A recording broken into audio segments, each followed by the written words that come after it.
ఈరోజు రాష్ట్ర వ్యాప్తంగా ఒక పండగ వాతావరణంలో ఇప్పటికే 60 లక్షల మంది పింఛన్దారులు వాళ్ళ పెరిగిన 4000 పెన్షన్నే ప్రతి ఇంటికి తీసుకెళ్ళి ప్రభుత్వ అధికారులు ప్రజాప్రతినిధుల సమక్షంలో తెల్లవారుజామున 5 గంటల నుంచి పండగ వాతావరణంలో ఈ కార్యక్రమం జరుగుతూ ఉంది.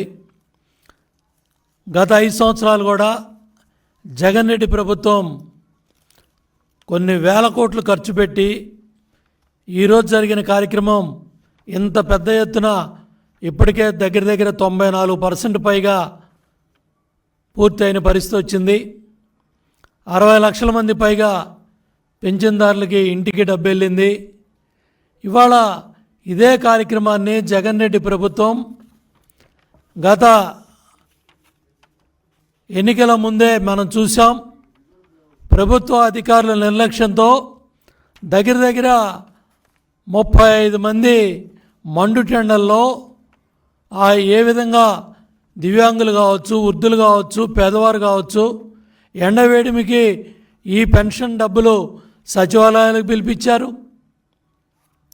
ప్రభుత్వ కార్యాలయాలకు వచ్చి తీసుకెళ్ళమన్నారు.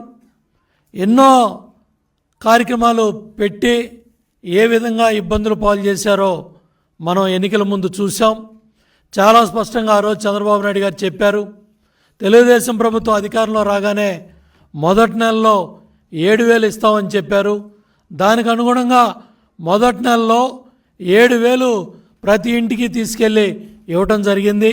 మళ్ళీ రెండో నెలలో మరి ఏదైతే వాగ్దానం చేశారో దాని ప్రకారం 3,000 పెన్షన్ని 4,000 చేసి తెల్లవారుజామున మరి 5 గంటలు 6 గంటలకల్లా గ్రామాన పండగ వాతావరణంలో ప్రజాప్రతినిధులు, అధికారులు ఈ పింఛన్ డబ్బులన్నీ కూడా తీసుకెళ్ళి ఆ వృద్ధుల చేతుల్లో, అవ్వల చేతుల్లో, తాతల చేతుల్లో, దివ్యాంగుల చేతుల్లో ఆ డబ్బులు పెడతా ఉంటే వాళ్ళ కళ్ళల్లో ఆనందాన్ని చూస్తూ ఉన్నాం.